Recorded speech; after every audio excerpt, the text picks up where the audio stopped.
We,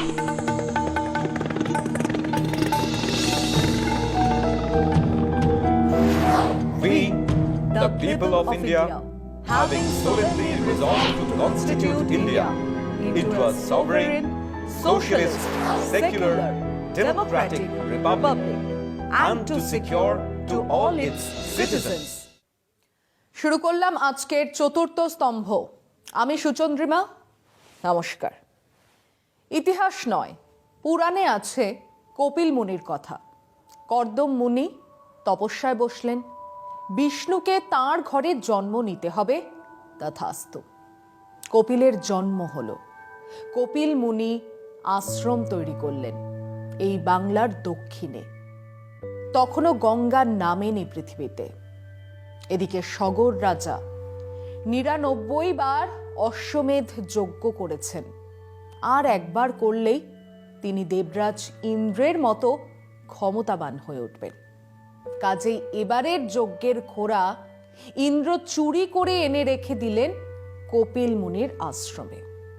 সগর রাজার ৬০,০০০, হ্যাঁ ঠিকই শুনেছেন, ৬০,০০০ পুত্র সেই ঘোড়াকে খুঁজতে বের হলো, গিয়ে পৌঁছলো কপিল মুনির আশ্রমে। মুনি ধ্যানে বসেছিলেন। তাদের এই হানাদারিতে বিরক্ত হয়ে অভিশাপ দিয়ে ৬০,০০০ পুত্র এবং সেনা সবই পুড়িয়ে ছাই করে দিলেন। ওদিকে সগর রাজা এসে হাজির। সব ঘটনা বলার পরে কপিল মুনি জানালেন, যদি স্বর্গ থেকে গঙ্গাকে নামিয়ে আনা যায়, তাহলে এই ছাইয়ের ওপর পড়লেই ৬০,০০০ পুত্র বেঁচে উঠবে। সগর রাজার বংশধর ভগীরথ তপস্যায় বসলেন। গঙ্গা নেমে এলো। ভগীরথ পথ দেখালেন। গঙ্গা এসে সাগরে মিশল। গঙ্গা সাগর হলো। এদিকে ভূগোল বলছে নদী সমুদ্রে মেশার আগে বহু বদ্বীপ তৈরি হয়। গঙ্গা সাগরও তেমনই একটা বদ্বীপ। ভূগোল, বিজ্ঞান আর পুরাণ মিলেমিশে আজকের সাগর দ্বীপ প্রতি বছর নিয়ম করে ঝড়ে, বন্যায় বিধ্বস্ত হয়, ঘর ভাঙে। এবারেও তার ব্যতিক্রম নয়।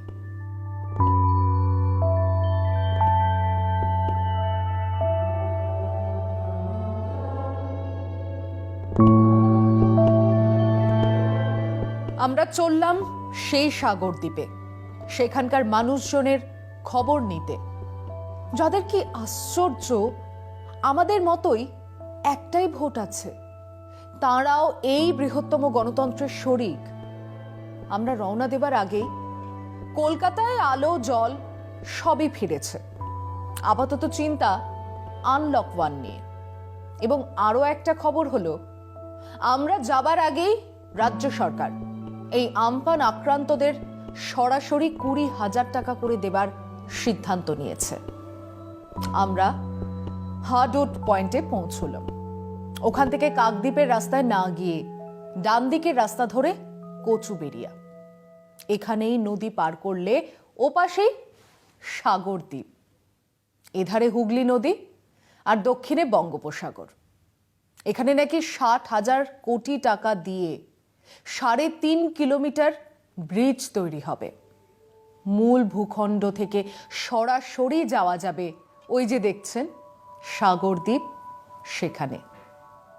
এখানেই নাকি বন্দর তৈরি হবে, সমুদ্র বন্দর। এর আগে আয়লার সময়ও এ কথা শুনেছি। তারও বহু আগে এখানে সোলার আর হাওয়া বিদ্যুৎ দিয়ে অন্ধকার কাটিয়ে ঝকঝকে দিন আসবে। ঢাক পিটিয়ে খরচ করে কলকাতা থেকে সাংবাদিকদের ক্যাটামারানে চাপিয়ে নিয়ে গিয়ে দেখানো হয়েছিল মন্ত্রী ছিলেন, শান্ত্রী ছিল, পাত্র ছিল, অমাত্য ছিল, সে সব উধাও। মানুষ যে তিমিরে সে তিমিরেই, যেমনটা হয় আর কি। সরকারি প্রতিশ্রুতি আর হাতির দাঁতে ফারাকটাই বা কোথায়? তো আমরা চললাম আমাদের সেই সহনাগরিকদের হাল হাকিকত জানতে।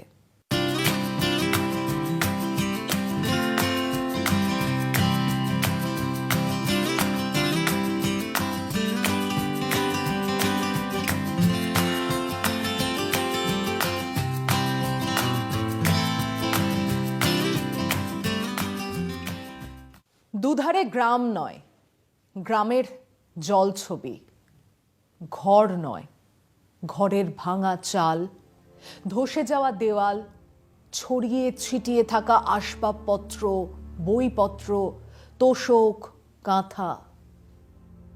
আমফান কেটে গিয়েছে, 10 দিন হয়ে গেছে। দক্ষিণ 24 পরগনার অবস্থা ধীরে ধীরে স্বাভাবিক হওয়ার দিকে, তবে পুরোপুরি স্বাভাবিক হতে আরও অনেক সময় লাগবে। দক্ষিণ 24 পরগনার প্রত্যন্ত সেই গ্রামগুলো আমরা ঘুরে দেখছি কি অবস্থায় রয়েছে সেগুলি। সুন্দরবনের পর এবার আমাদের নতুন গন্তব্য সাগর। সাগরের যে গ্রামে এখন দাঁড়িয়ে রয়েছি, এই গ্রামে ঢুকতে গিয়েই দুদিকেই এই ভাঙাচোরা বাড়িগুলোই প্রথমে নজর টানে আমাদের। একটি বাড়িতে ঢুকতেই সেখানকার করুণ অবস্থা একবার দেখাতে চাইবো আপনাদের। 10 দিন ধরে এই উনুনে কোনো হাঁড়ি বসেনি।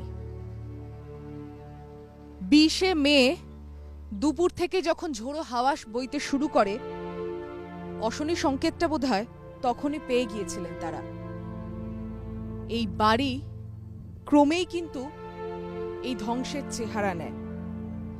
সবকিছু নিয়ে আশ্রয়স্থলে যেতে পারেননি। সামনেই একটি স্কুল রয়েছে, বিশালাক্ষী গার্লস স্কুল। সেই গার্লস স্কুলে গিয়ে আশ্রয় নিয়েছিলেন ঠিকই, সহায় সম্বল সবকিছু নিয়ে যেতে পারেননি। ঝড় থামার পর যখন বাড়ি ফিরলেন, এই অবস্থা। কোথাও শিলনোড়া পড়ে রয়েছে, কোথাও কিছু বাসনপত্র, কোথাও ভাঙা চেয়ার, কোথাও আবার বইপত্র। পথের পাঁচালীর সেই লাইনগুলো ঝড়ের সেই বর্ণনা।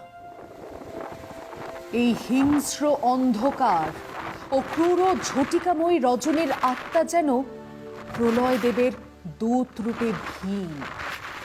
ভৈরব বেগে সৃষ্টি গ্রাস করিতে ছুটিয়া আসিতেছে অন্ধকারে রাত্রে।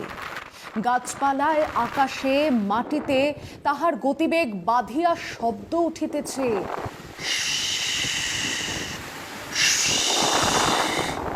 এই শব্দের প্রথমাংশের দিকে বিশ্বগ্রাসী দূতটা যেন পিছু হটিয়া বল সঞ্চয় করিতেছে, এবং শেষের অংশটায় পৃথিবীর উচ্চ নীচ তাবৎ বায়ুস্তর আলোড়ন মন্থন করিয়া বায়ুস্তরে বিশাল তুফান তুলিয়া তাহার সমস্ত আসরিকতার বলে সর্বজয়াদের জীর্ণ কোঠাটার পিছনে ধাক্কা দিতেছে। কোঠা দুলিয়া দুলিয়া উঠিতেছে, আর থাকে না। ইহার মধ্যে যেন কোনো অধীরতা, বিশৃঙ্খলতা, ভ্রম, ভ্রান্তি নাই। যেন দৃঢ় অভ্যস্ত প্রণালীবদ্ধ ভাবের কর্তব্য কার্য। বিশ্বটাকে নির্দিষ্ট সময়ের মধ্যে চূর্ণ করিয়া উড়াইয়া দেওয়ার ভার যে লইয়াছে, যুগে যুগে এরকম কত হাস্যমুখী সৃষ্টিকে বিধ্বস্ত করিয়া অনন্ত আকাশের অন্ধকারে তারাবাজির মতো ছড়াইয়া দিয়া আসিয়াছে যে মহাশক্তিমান ধ্বংসদূত, এ তার অব্যস্ত কার্য। এতে তার অধীরতা, উন্মত্ততা সাজে না। তারপর দুর্গা মারা যাচ্ছে। এখানে সেই তাণ্ডব মানুষ প্রতি বছর দেখে। প্রতি বছর তাদের ঘরে দুর্গা মারা যায়, লণ্ডভণ্ড হয়ে যায় তাদের সংসার। নটরাজ প্রলয়ের নৃত্য করে, ধ্বংসের গান গায়। বৃষ্টি শেষে চুপটি করে ফ্রেমে বন্দি শিব বসে থাকে দেবতার আসনে। এই ধ্বংসের পরেও দেবতার আসন থাকে অক্ষত, এটাই বিশ্বাস, এটাই এতাবৎ সভ্যতার ইতিহাস। আমরাও সেই ভাঙনের ছবি দেখছি, দেখেই যাচ্ছি। তাদের ঘর গেছে, চাষের জমির ওপর 1 হাঁটু নোনা জল। পান বরজ মাটিতে লুটোপুটি খাচ্ছে, যে বরজ নুইয়ে পড়লে ক্ষতি হয় সে বরজ মাটিতে। যত দূর চোখ যায় তত দূর জল আর জল। ভাঙা ঘর, ফাঁকা ভিটেতে তুলসী তলায় আবার আলো জ্বলবে, আবার হাত লাগাবে স্বপন মৃধা, প্রফুল্ল মাইতি, বিধান জানা। তাদের হাতে দড়ি আর খড় জুগিয়ে দেবে পরিবারের অন্য সদস্যরা। হোগলা পাতা, গোল পাতা বয়ে আনবে। এখনো ভেঙে যায়নি এমন অ্যাসবেস্টারের চালগুলোকে মাথায় তোলা হবে, কারণ বিপদ তো এখানেই থেমে নেই, বর্ষা এলো বলে। এবার মাঠে মিষ্টি জল ভরে নোনা জল পার করার নতুন খেলা। এখানকার মানুষজনের সঙ্গে আমরা কথা বলেছি। প্রাণহানির বিরাট খবর নেই, বাজ পড়ে কয়েকজন মারা গেছেন, কারণ সময় থাকতেই মানুষকে সরিয়ে নিয়ে যাওয়া হয়েছিল স্কুল বাড়িতে, ফ্লাড সেন্টারে। কিন্তু বাড়ি ঘরদোর, চাষের জমি, এমন ক্ষতি তারা আগে দেখেননি। আর তার উপর ছিলই লকডাউনের বোঝা। গত 3 মাস ধরে যাদের দোকান বন্ধ, সেই সব দোকান যেখানে কপিল মুনি মন্দিরে যাবার আগে মানুষ প্রসাদ কেনে, কিছু শখের ঝিনুকের মালা, টুপি। কলকাতার বাবুরা শনি রবি করে বেড়াতে আসেন, কেউ পুজো, কেউ সমুদ্র, কেউ বা দুটোই। তারাই খদ্দের, তারা আসেননি গত 3 মাস। আজ সেসব দোকান ভেঙে চুরমার, ভেতরে যা ছিল তাও সমুদ্র নিয়ে গেছে। কতদূর ছিল সমুদ্র? বহুকাল আগে মাইতিদা বলেছিল, এই মন্দির তো আমাদের যৌবন বেলার। সে মন্দির ছিল আরো অনেক আগে, অনেক। সমুদ্র এগিয়ে আসছে, জেনে রাখবেন। সমুদ্রের গতি হয় সোজা, সে গ্রাস করে, গিলে খায়। আমরা বাড়ি তৈরি করি, জেনেই করি যে রাক্ষসী খাবে, গিলে খাবে। বাস যেখানে এসে ছেড়ে দিয়ে যায়, তার পাশেই ছিল মাইতিদার হোটেল। এক বউ চালাতো সেই হোটেল, অন্য বউ ঘর সামলায়। 2 বউ নিয়ে দার্শনিক মাইতিদা ঝিরিঝিরি করে আলু করতে করতে জানিয়েছিল, সমুদ্র নিয়ে যায় বটে, কিন্তু ফেরতও দেয়। এই সমুদ্র না হলে কি গঙ্গা আসতো? না আপনারা আসতেন? বলেই হা হা করে হাসতো মাইতিদা। প্রতিবার ঝড়ে হোটেলের, বাড়ির চাল উড়ে গেছে, কিন্তু মুখের হাসি যায়নি। দেখলেই বলেছেন, ভেটকি আছে, লাল ঝোল করে দেব, মুগের ডাল, আলু ভাজা, চান করে আসুন। সেই মাইতিদা গত বছর 2 আগে আর ঝড় দেখেন না, এবারেও দেখেননি। মাইতিদা মারা গেছেন। বউয়ের নামে ভোজনালয়ে তালা মারা, তার পাশেই ভারত সেবাশ্রম। তারা দূরে দূরে যান ত্রাণ দিতে। ঘরের কাছের মানুষের কষ্ট চোখেই পড়ে না। আর একটু এগোলেই পিডব্লিউডি, ডিম সার্কিট হাউস, ওপাশে কপিল মুনির মন্দির, তলায় সার দিয়ে লাইট পোস্ট। কেন? শুনশান খোলা মাঠে লাইট পোস্ট কেন? না, সাগরের মানুষদের জন্য নয়, তীর্থযাত্রীদের জন্য। তখন তাঁবু পড়ে, আলো জ্বলে। ওই মাইতিদাকেই দেখেছিলাম, উনি অস্থায়ী টয়লেট তৈরি করতেন।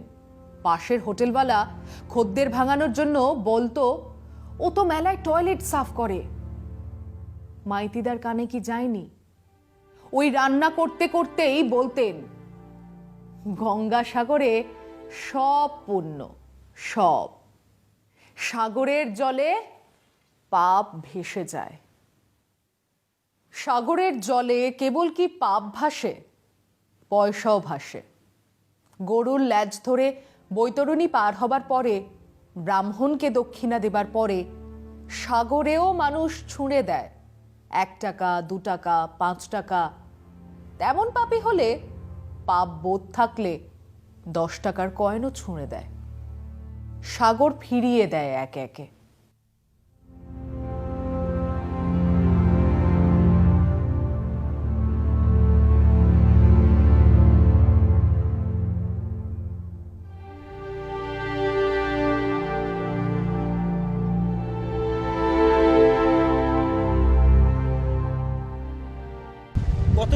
কত পয়সা পাও এরকম ভাবে তোমরা খুঁজতে খুঁজতে? কখন 50 টাকা হয়, কখন 60 টাকা হয়। লকডাউনে রোজগার গেছে, আমফানে ঘর। মানুষ এখন সাগরের ধারে এসে মুক্ত নয়, ঝিনুক নয়, টাকা খোঁজে। সারা দিন মাটি আঁচড়ে 20, 30, 40 টাকা খুঁড়তে খুঁড়তে কি জাতীয় সঙ্গীত গায়? শুনতে পায় দেশনায়কের মন কি বাত? বুঝতে পারে সংসদে বসে 542 জন সাংসদ ওদেরই জন্য ঘেমে নে চিন্তা করতে করতে ক্লান্ত।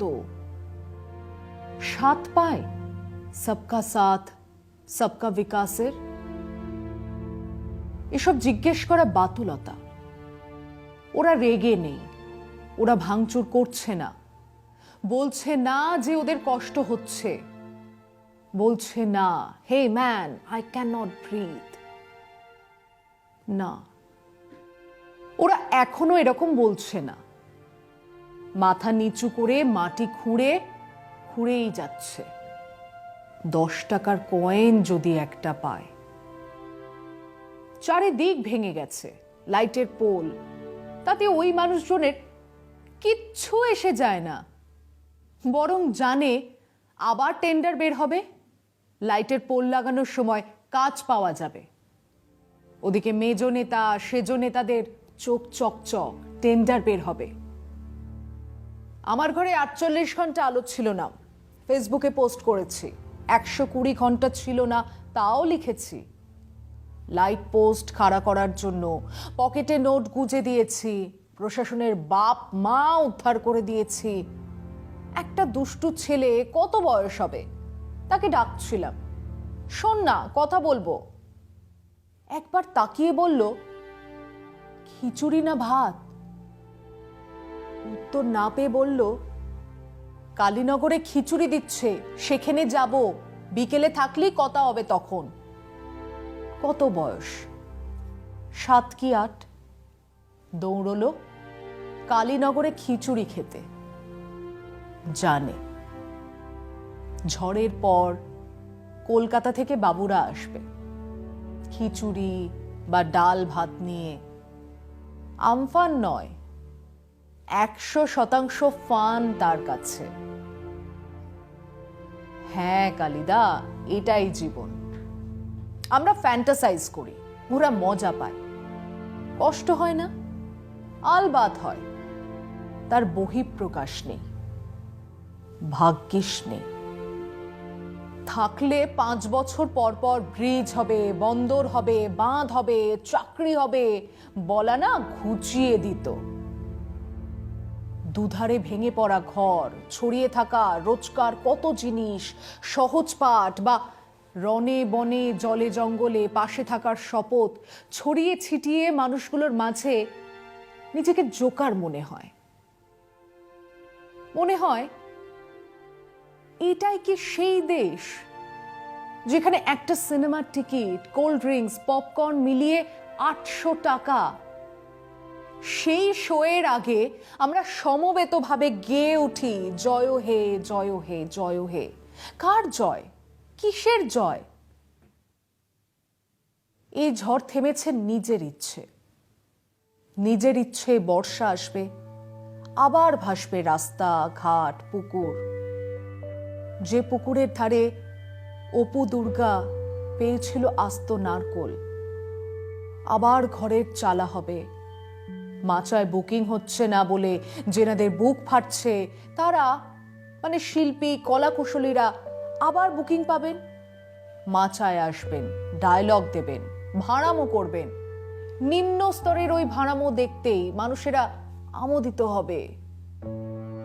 না পেতে পেতে যা হোক কিছু পেলেই যেমনটা হয়। তারপর আবার একদিন আমফান নয়, অন্য কোনো নাম দিয়ে একই ঝড় আসবে। আমরাও আসব, রিলিফ আসবে, আমরা আসব। চালা উড়ে যাবে, ঘর ভেঙে যাবে, দুর্গা আবার মারা যাবে, ত্রাণ আসবে, ঝড় আসবে, রিলিফ আসবে, আমরা আসব। মাইতিদা বলেছিল, লাল ঝান্ডা করি, কিন্তু জানি এ খেলা চলবে নিরন্তর। এ খেলা বন্ধ হবে না। আর একটা ভেটকি দেব? আজ এ পর্যন্তই। কাল আবার এই জলছবির দ্বিতীয় ভাগ। যাব ঘোড়ামারা দ্বীপে। ভালো থাকবেন, সুস্থ থাকবেন। শুভরাত্রি।